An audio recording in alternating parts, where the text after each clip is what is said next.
The Weeknd's my favorite artist, and I thought it would be right just to give you my opinions on his music and, you know, my official ranking. For now, music is crazy for me.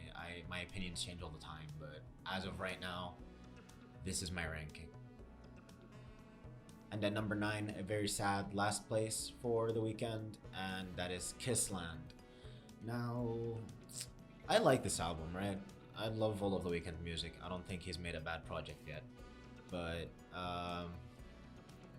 something about Kissland just doesn't hit for me. Like, it's good. I like a lot of the tracks on this, but I feel like the vibe isn't what I want from the Weeknd, and the vibe here is just a little bit off. Like, there are tracks I'll come back to, like The Town and Wanderlust, and Pharrell's mix of Wanderlust, just incredible. But yeah, I don't find myself listening to Kissland a lot, and I think that's within reason, because I just don't think this is his best work. Next at 8th place, we have Starboy. Uh, just like, this is a very good selection of tracks. Like, if he called this a playlist, it would be really good. But I feel as an album as a whole, it's just too commercial and it doesn't really gel well, if you know what I mean. There are a lot of hits on this one. There are singles that went crazy. I especially come back to Reminder a lot, Die For You. But yeah, as I said, I don't feel like this is the Weeknd's best work, and I don't feel like his heart was completely in this one. It's more commercial, and he's going for the money.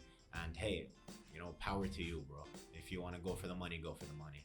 But this body of work isn't the best. Number 7 on the list is My Dear Melancholy. Now, this is a very, very good album, right? I've said The Weeknd doesn't make bad albums. I think Kissland and Starboy are good, but My Dear Melancholy is really good. It's short, it's very, very, like, dark, This is heartbreak at its purest, and he really does convey that well on this album. The voice, and I Was Never There is a song that I listen to all the time. Call Out My Name is something I didn't really like when it first came out, and I'm starting to dislike it more and more as it's replayed. And I know that's not the artist's fault that the song gets overplayed, but I didn't really like it from the beginning, and I feel like the a cappella track is kind of useless. Next at number 6, we have Thursday. The trilogy is probably my best piece of work anyone has ever made, and I believe that Thursday is the weakest part of that. It's serviceable compared to the other two, but I think that's unfair because it's being compared to the other two. It's very good, it's fantastic. Just the sequencing, track sequencing is something that I think cannot be taught. It's just something that collaborators and artists who are putting an album together can make, and I feel like The Weeknd really, really got it very early on, those mixtapes, and Thursday sequenced very well. The Birds tracks and The Zone are tracks I listen to often, and atmosphere. The Weeknd is very, very good at atmosphere, and that's how I feel about Thursday. Next up at number 5 is Dawn FM. This is The Weeknd's latest album. It is an album that I adore.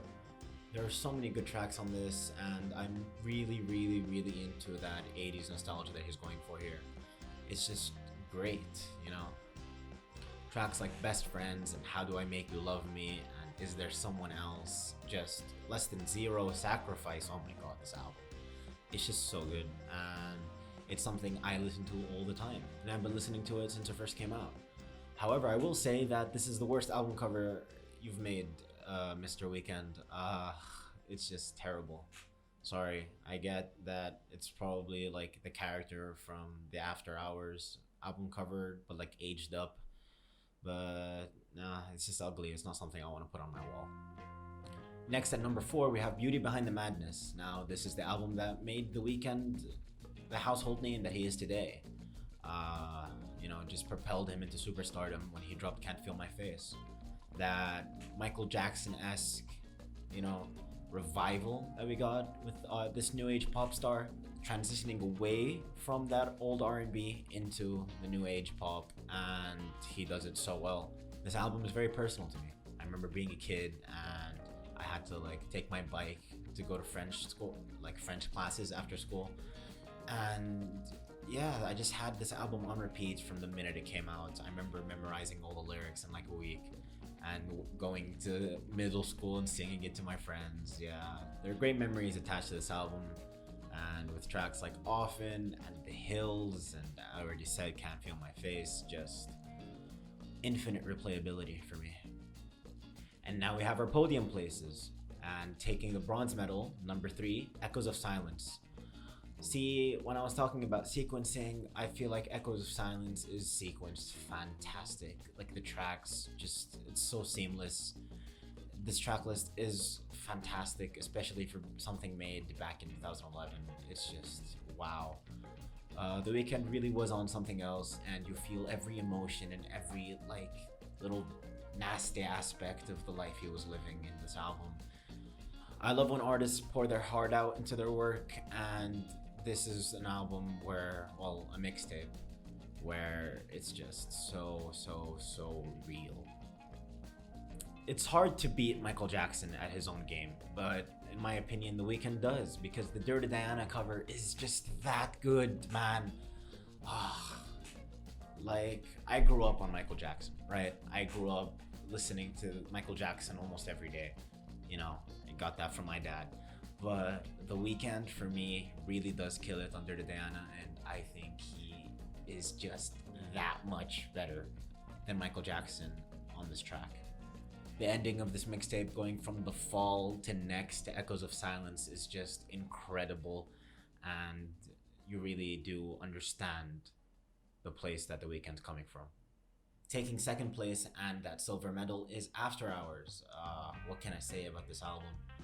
It's just a masterpiece, right? I just love every single part of it. I love the beginning. I feel like Alone Again is the best intro he's ever had in his career. Just what an intro to the album, really just putting you in that mindset.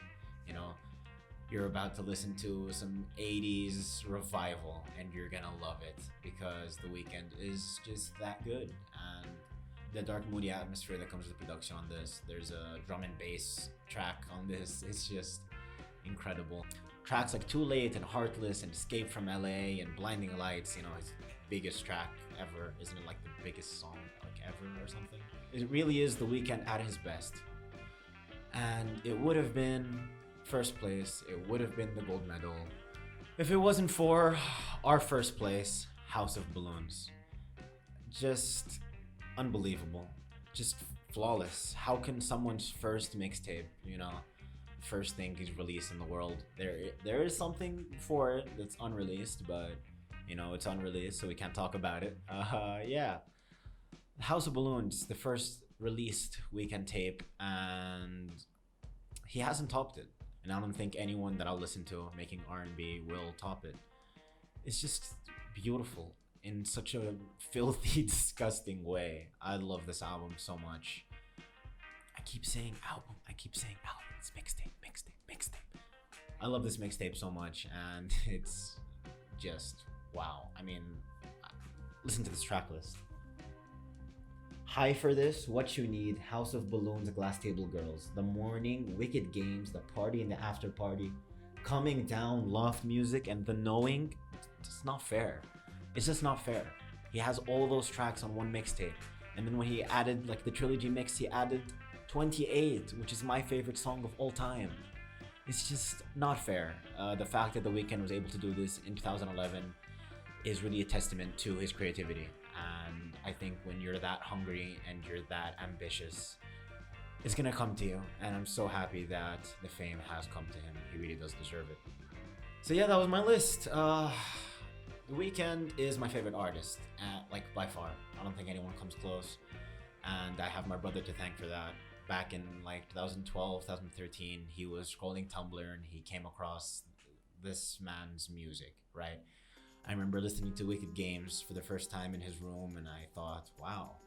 And then I listened to it again and I thought, wow. And then I listened to it again, and then I I was hooked. I listened to everything the Weeknd dropped after that, and I've been listening ever since. And holy shit, I just realized it's been almost 10 years. Well, maybe more than 10 years, depending on when we actually started listening to him. Yeah, I have my brother to thank for that. Thank you, Sultan. I'm gonna be honest, this is my third time recording this. The first time I forgot to press record. The second time the mic went out or something. I don't know, the audio was just unusable. And hopefully third time's the charm. I'm just really happy, and it made me really happy to be able to talk about The Weeknd and re-listen to all his music again, because I fell in love with it all over again. Thanks for watching. I hope you enjoyed. Please tell me your opinion, give me your ranking down below or in my DMs. Yeah, I'll see you soon. Peace.